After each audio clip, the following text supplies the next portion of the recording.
नमस्कार दोस्तों, स्वागत है आप सभी का। मेरा नाम है प्रेमपाल सिंह और आप जुड़ चुके हैं हमारे YouTube प्लेटफॉर्म से। आपको पता है अच्छे से कि LT ग्रेड की जो वैकेंसीज आई हैं उसको ध्यान में रखते हुए हमारे प्रैक्टिस क्लासेस स्टार्ट हो गई हैं। तो आज की क्लास में हम पॉलिटिकल साइंस को लेकर कुछ क्वेश्चंस डिस्कस करेंगे और इसके बाद ही आपको मेंस के लिए एक क्वेश्चंस भी दिया जाएगा जिसका आंसर लिख के आपको टेलीग्राम चैनल पे भेजना है और उसे चेक किया जाएगा और आपको उसका रिव्यू दिया जाएगा।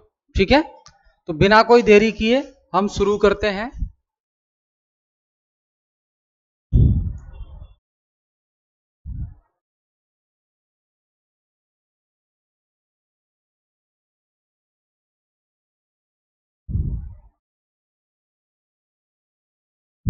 देखिए, आज की क्लास में जो LT ग्रेड सोशल स्टडीज के अंदर पॉलिटिकल साइंस सेगमेंट है, उस पॉलिटिकल साइंस सेगमेंट के इस टॉपिक से सिलेबस में मेंशन है आपका ये टॉपिक आपका सिलेबस में मेंशन है। ठीक है, आप चेक करेंगे सिलेबस तो फर्स्ट क्लास में हमने सिलेबस डिटेल में डिस्कस किया है, उसमें ये मेंशन है। क्या है? टॉपिक का नाम है पॉलिटिकल थिंकर्स, राजनीतिक विचारक। राजनीतिक विचारक ये टॉपिक मेंशन है आपके सिलेबस में, जिसमें प्लेटो, अरस्तु, हॉब्स, जॉन लॉक, जे रूसो, जेरेमी बेंथम और JS मिल, कार्ल मार्क्स और मनु, कौटिल्य और गांधी, ये नाम आपके डायरेक्टली सिलेबस में मेंशन है। तो इनको इनकी थ्योरी आपको बहुत अच्छे से पढ़नी है। आप चाह रहे हैं कि प्लेटो, एरिस्टोटल, ये जो एंशिएंट ग्रीक थिंकर हैं, इनसे रिलेटेड डिटेल में क्लास अवेलेबल है चैनल पर, आप जाके देख सकते हैं। ठीक है, तो आज जो क्वेश्चन होंगे वो इसी पॉलिटिकल थिंकर वाले टॉपिक से होंगे जो आपके LT grade social studies political science segment के लिए बहुत ही महत्वपूर्ण है। तो बिना कोई देरी किए दोस्त चलते हैं पहले प्रश्न पर। पहला प्रश्न, हाँ एक और चीज, डिस्क्रिप्शन बॉक्स में टेलीग्राम की लिंक है, उसको ज्वाइन कर लीजिए आप। क्लास के बाद ये PDF आपके रिवीजन के लिए टेलीग्राम में उपलब्ध हो जाएगी, वहां से आप डाउनलोड कर सकते हैं इसको। ठीक है, तो who is known as the father of political science, बड़ा ही बेसिक सवाल है, बहुत ही बेसिक सवाल है। ये हमने लास्ट क्लास में डिस्कस भी किया था इसके बारे में। तो यहां समझिए आप, दो चीजें होती हैं, एक होती है पॉलिटिकल फिलॉसफी, एक होती है पॉलिटिकल फिलॉसफी, जिसे बोलते हैं राजनीतिक दर्शन। राजनीतिक दर्शन, ठीक है। तो पॉलिटिकल फिलॉसफी का जो फादर है वो किसको कहा जाता है? वो कहा जाता है प्लेटो को। पॉलिटिकल फिलॉसफी का जनक किसे कहा जाता है? राजनीतिक दर्शन का जनक किसे कहा जाता है? प्लेटो को। और दूसरी बात आती है पॉलिटिकल साइंस। पॉलिटिकल साइंस यानी कि राजनीतिक विज्ञान।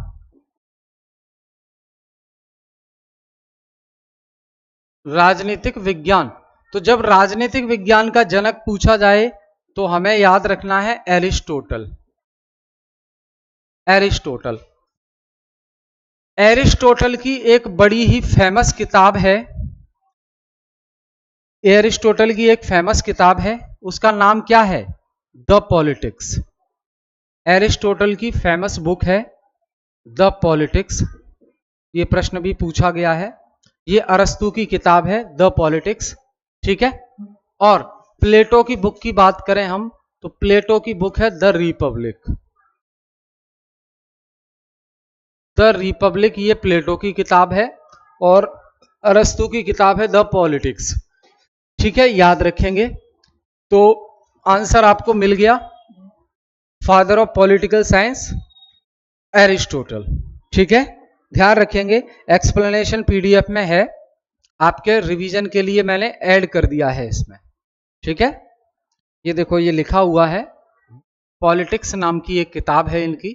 ठीक है, जहां पे इन्होंने डिस्कस किया है कॉन्स्टिट्यूशन के बारे में, न्याय के बारे में, और नागरिकता के बारे में, यानी कि अरस्तु जिस राज्य की कल्पना करते हैं उसमें नागरिकता किन किन लोगों को मिलेगी, नागरिकता किन किन लोगों को मिलेगी। तो अरस्तु की इसी नागरिकता से रिलेटेड एक सिद्धांत भी है जिसे हम बोलते हैं थ्योरी ऑफ कॉन्स्टिट्यूशन। अरस्तु के नागरिकता के सिद्धांत को हम क्या बोलते हैं, थ्योरी ऑफ सिटीजनशिप।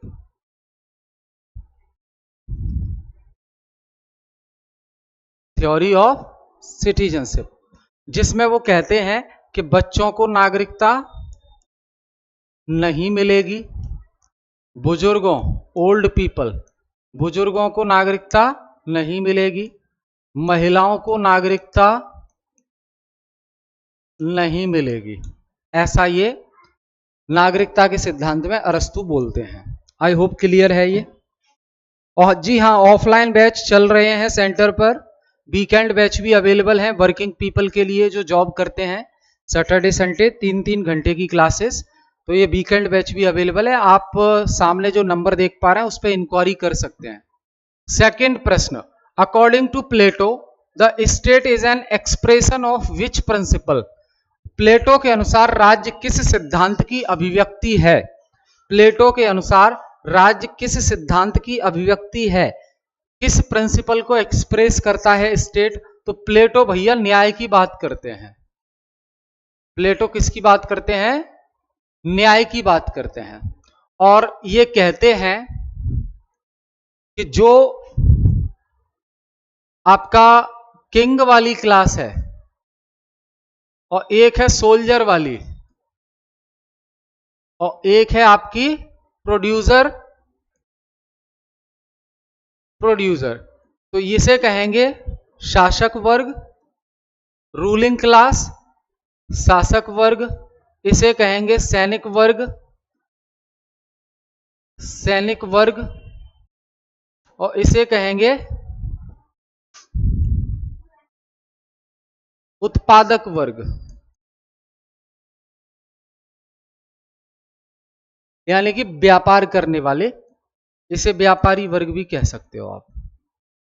ठीक है, तो प्लेटो यहां तक कहते हैं कि हर वर्ग का व्यक्ति अगर अपने अकॉर्डिंग अपने हिसाब से अपना ही काम करे और दूसरे को डिस्टर्ब ना करे तो वो भी एक न्याय है।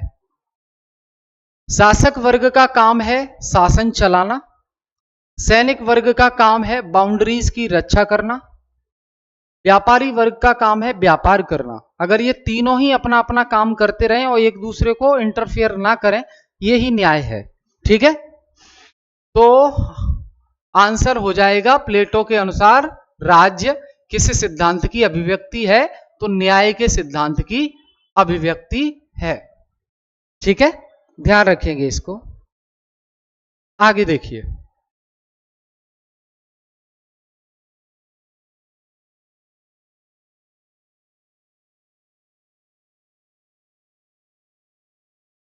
Who gave the concept of Leviathan. Leviathan का कॉन्सेप्ट किसने दिया, तो भैया देखो थॉमस हॉब्स। थॉमस हॉब्स ये जो थिंकर हैं, इनकी एक फेमस बुक है, इनकी एक फेमस बुक है जो आपको याद रखनी है और उस बुक का नाम है लेवियाथन। लेवियाथन, लेवियाथन का जनरल मीनिंग होता है सी मॉन्स्टर। सी मॉन्स्टर यानी कि एक प्रकार का समुद्री राक्षस, लेकिन यहां इसको स्टेट चलाना है। लेवियाथन को क्या करना है, स्टेट चलाना है, राज्य का शासन व्यवस्था देखनी है।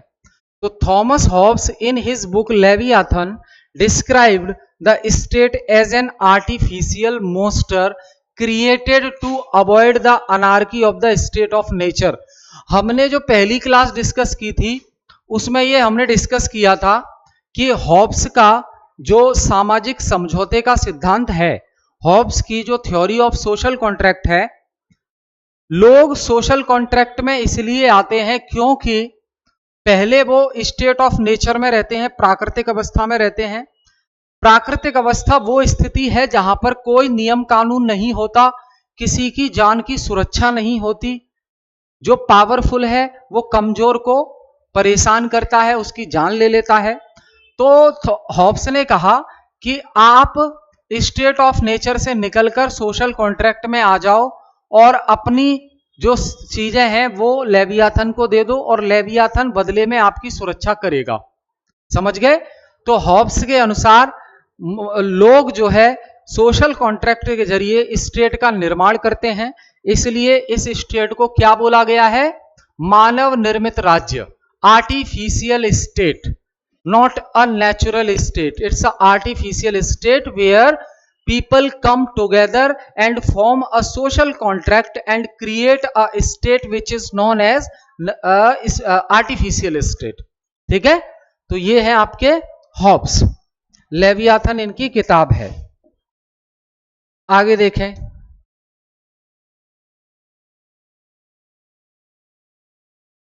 Who among the following believed in natural rights to life, liberty and property? निम्नलिखित में से वो कौन सा राजनीतिक विचारक है जो जीवन, स्वतंत्रता और संपत्ति के प्राकृतिक अधिकारों में विश्वास करता है? यानी कि ये कहता है कि व्यक्ति को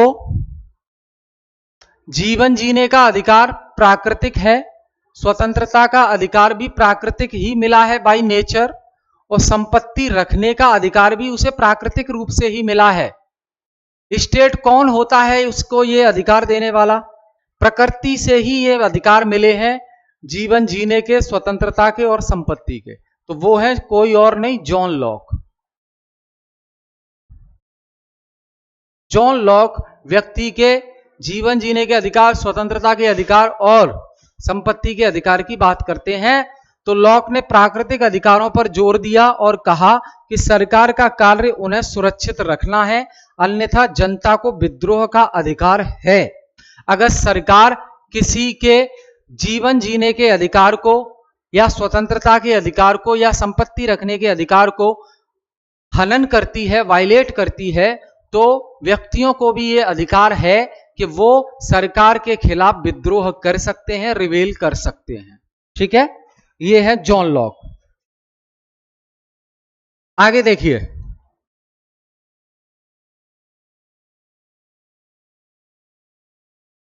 who is associated with idea of general will? तो लास्ट क्लास में भी एक क्वेश्चन आया था ऐसा, जनरल विल यानी कि सामान्य इच्छा। सामान्य इच्छा, तो सामान्य इच्छा का सिद्धांत, सामान्य इच्छा का सिद्धांत किसने दिया है दोस्त? सामान्य इच्छा का सिद्धांत दिया है जे रूसो ने। जे रूसो ने। सामान्य इच्छा, जनरल विल यानी कि सबकी कॉमन इच्छा। ठीक है? तो रूसो, आप मुझे रूसो की फेमस किताब का नाम बताइए। आपको बताना है कि रूसो की, कमेंट बॉक्स में बताएंगे रूसो की प्रसिद्ध किताब कौन सी है? प्रसिद्ध किताब कौन सी है, ये आपको कमेंट करके बताना है। आगे,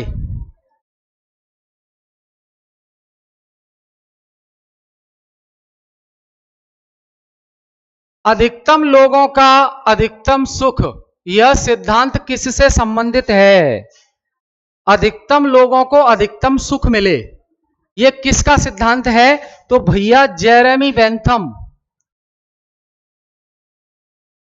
जेरेमी बेंथम, इन्होंने कहा है अधिकतम लोगों का अधिकतम सुख, greatest happiness of the greatest number. और ये उपयोगितावाद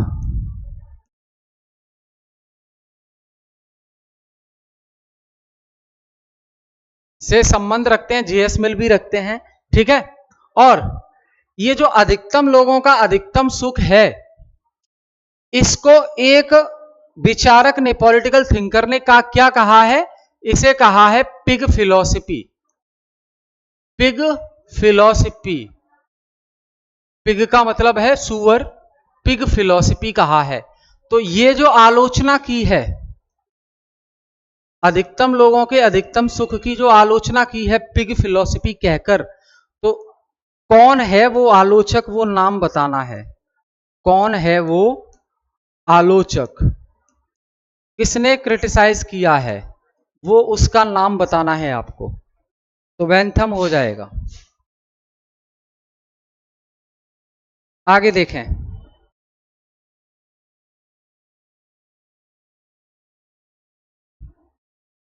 who modified Bentham's utilitarianism by introducing qualitative pleasure. अब जैसे कि मैंने आपको बताया बेंथम का संबंध उपयोगितावाद से है, जो जिससे फायदा हो वो काम करना है।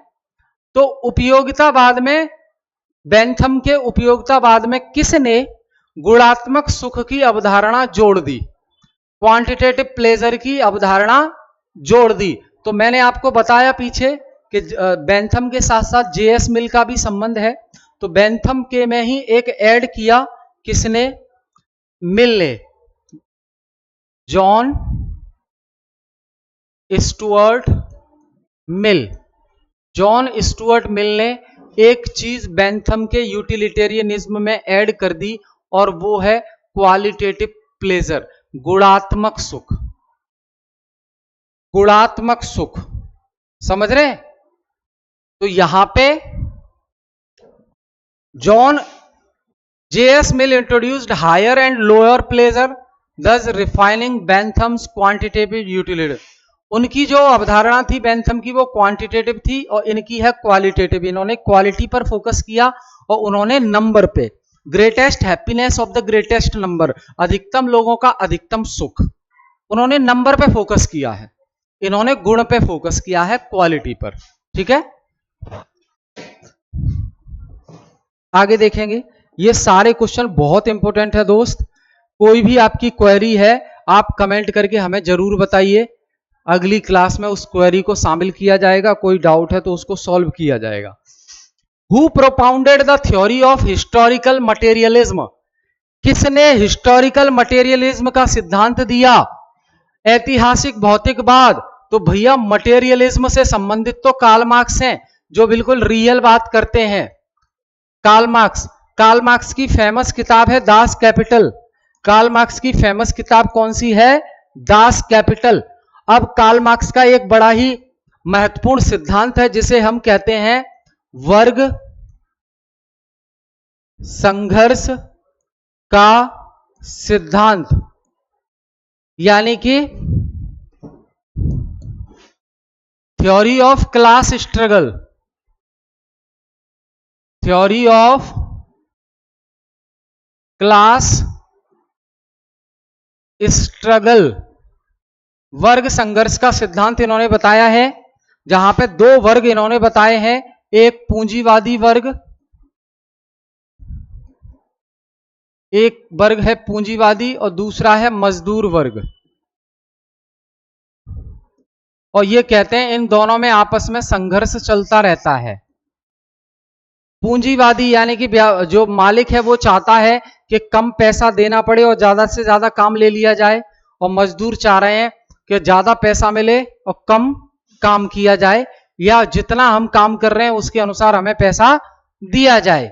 ठीक है, एक और सिद्धांत है इनका, कार्ल मार्क्स का, theory of surplus value. Theory of surplus value, अतिरिक्त मूल्य का सिद्धांत। अगर आपने ये डिटेल में पढ़ा है तो पढ़ा होगा, अतिरिक्त मूल्य का सिद्धांत। यानी कि यहां पे ये बोल रहे हैं कि देखो भाई 8 घंटे में हमने जो काम किया आपकी कंपनी में, उसका पेमेंट आपने दे दिया, लेकिन 8 घंटे में जो हमने सामान बनाया उसको बेचकर आप एक्स्ट्रा प्रॉफिट कमा रहे हो, उस प्रॉफिट में से भी हमें हिस्सा दो। ये है थ्योरी ऑफ सरप्लस वैल्यू, अतिरिक्त मूल्य का सिद्धांत, सैलरी के अलावा। समझ गए, बहुत बढ़िया। आगे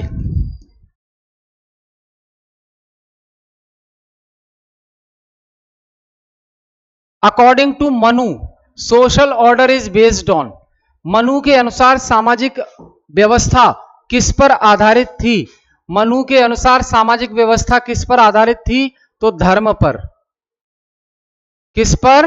धर्म। धर्म मतलब होता है कानून, धर्म का मतलब है कानून, ठीक है। तो Manu's concept of society was hierarchical and based on duties, dharma assigned to different varnas.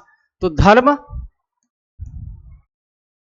Duties हैं, कर्तव्य हैं, इनका पालन करना है सबको, और ये कानून के दायरे में है, ठीक है। जैसे हमें फंडामेंटल ड्यूटीज इंडियन कॉन्स्टिट्यूशन में ऐड करके दी गई, 42nd अमेंडमेंट 1976 के बिहाफ पर शुरुआत में 10 फंडामेंटल ड्यूटी ऐड की गई जिनको हमें फॉलो करना है, पालन करना है।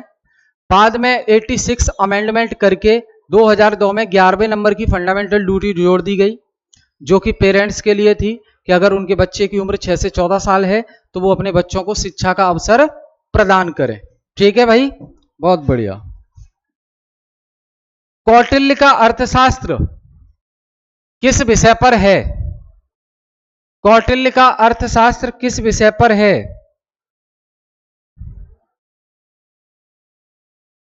बताएं, कौटिल्य का अर्थशास्त्र किस विषय पर है? क्या नैतिकता पर है, अर्थव्यवस्था पर है, डिप्लोमेसी एंड स्टेट क्राफ्ट पर है, या रिलीजन पर है? तो कूटनीति। कौटिल्य का अर्थशास्त्र है कूटनीति और राज्यशास्त्र, यानी कि दूसरे राज्यों के साथ जो रिलेशन है, संबंध, और राज्य कैसे चलाना है।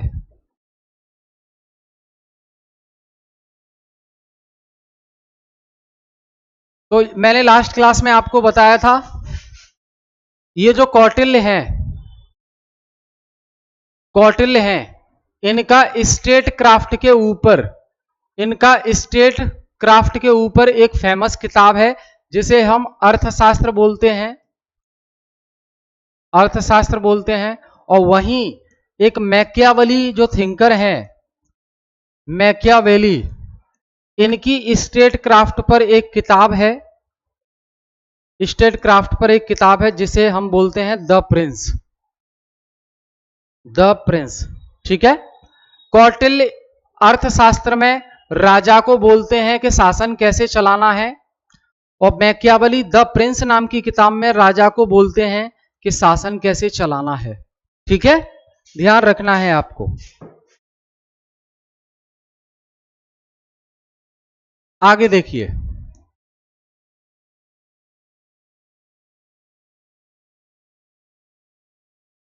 किसने कहा कि मनुष्य स्वतंत्र जन्म लेता है लेकिन हर जगह वह जंजीरों में जकड़ा हुआ है? किसने कहा कि मनुष्य जो है स्वतंत्र रूप से जन्म लेता है लेकिन वो बाद में फिर हर जगह जंजीरों में जकड़ जाता है? वो है रूसो, ठीक है। तो Rousseau in his social contract, Rousseau का जो सोशल कॉन्ट्रैक्ट है उसमें क्रिटिसाइज करते हैं आर्टिफिशियल सोशल कॉन्स्टेंट्स को, और advocated a society based on general bill, general bill के आधार पर सोसाइटी बनाने की बात करते हैं।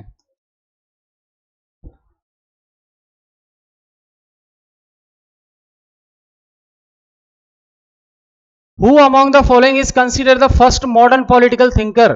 तो हॉब्स को माना जाता है, हॉब्स को आधुनिक विचारक माना जाता है।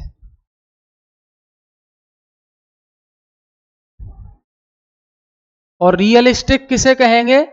तो मैकियावेली भी रियलिस्टिक है, और मैकियावेली ये रियलिस्टिक है, यथार्थवाद, ठीक है, ध्यान रखेंगे। अब आपका प्रश्न है, आपके लिए प्रश्न है, क्वेश्चन मेंस का प्रश्न है, मैकियावेली द्वारा अपनी किताब द प्रिंस में दिए गए